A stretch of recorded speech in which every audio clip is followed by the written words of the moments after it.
G vision ടോക്കിലോട്ട് എല്ലാവർക്കും സ്വാഗതം. പ്രിയ സുഹൃത്തുക്കളെ, കേരളത്തിലെ പുരാതനവും അതീവ പ്രാധാന്യമേറിയതുമായ അനേകം ക്ഷേത്രങ്ങളെക്കുറിച്ചുള്ള അറിവുകൾ ഇന്നും നമ്മളിൽ പലർക്കും അപരിചിതമാണ്.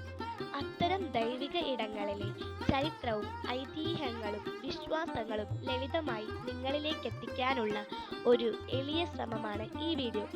എല്ലാവരുടെയും സ്നേഹവും പിന്തുണയും പ്രതീക്ഷിക്കുന്നു. ഈ പ്രദേശവാസികളുടെ ആത്മീയ കേന്ദ്രമായി നിലകൊള്ളുന്ന ഒരു വിശുദ്ധ ശിവാലയമാണ് മേക്കടമ്പ് ആമ്പല്ലൂർ മഹാദേവ ക്ഷേത്രം. കാലങ്ങളായി തലമുറകൾ കൈമാറി വന്ന വിശ്വാസവും ഭക്തിയും ഈ ക്ഷേത്രത്തിന്റെ ശക്തിയാണ്. ഇവിടുത്തെ പ്രധാന പ്രതിഷ്ഠ ശ്രീ മഹാദേവൻ തന്നെയാണ്. ഭക്തർ വിശ്വസിക്കുന്നത് സത്യസന്ധമായ പ്രാർത്ഥനകളിലൂടെ മഹാദേവൻ എല്ലാ ദുഃഖങ്ങളും മാറ്റി സൗഖ്യവും സമാധാനവും നൽകുന്നു എന്നതാണ്. പ്രകൃതിയുടെ മനോഹാരിതയോട് ചേർന്ന ശാന്തവും നിശബ്ദവുമായ ഒരു അന്തരീക്ഷമാണ് ഈ ക്ഷേത്രത്തിന്റെ പ്രത്യേകത.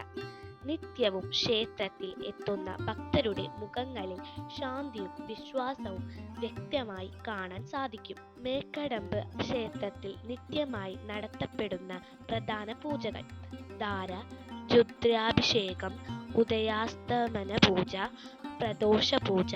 പ്രത്യേകിച്ച് പ്രദോഷ സമയങ്ങളിൽ ക്ഷേത്രത്തിൽ എത്തി പ്രാർത്ഥിച്ചാൽ മഹാദേവന്റെ പ്രത്യേക അനുഗ്രഹം ലഭിക്കും എന്നാണ് ഭക്തരുടെ വിശ്വാസം. ഈ ക്ഷേത്രത്തിലെ ഏറ്റവും പ്രധാനപ്പെട്ട ദിനം മഹാശിവരാത്രി തന്നെയാണ്.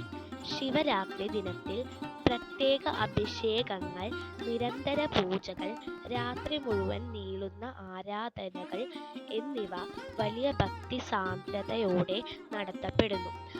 ദൂരദേശങ്ങളിൽ നിന്നുപോലും ഭക്തർ ഈ ദിവസം ക്ഷേത്രത്തിൽ എത്തിച്ചേരുന്നു.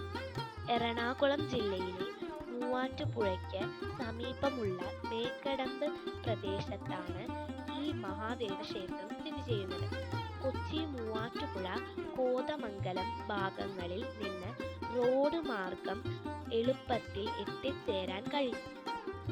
എറണാകുളം ജില്ലയിലെ മൂവാറ്റുപുഴയ്ക്ക് സമീപമുള്ള മേക്കടമ്പ് പ്രദേശത്താണ് ഈ മഹാദേവ ക്ഷേത്രം സ്ഥിതി ചെയ്യുന്നത്.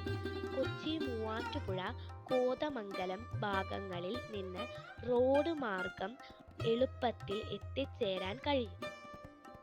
ജീവിതത്തിൽ വേദനകളും പ്രയാസങ്ങളും മഹാദേവന്റെ സന്നിധിയിൽ അർപ്പിച്ച് സമാധാനം തേടുന്നവർക്കായി ഈ ക്ഷേത്രം ഒരു ആത്മീയ അഭയം തന്നെയാണ്.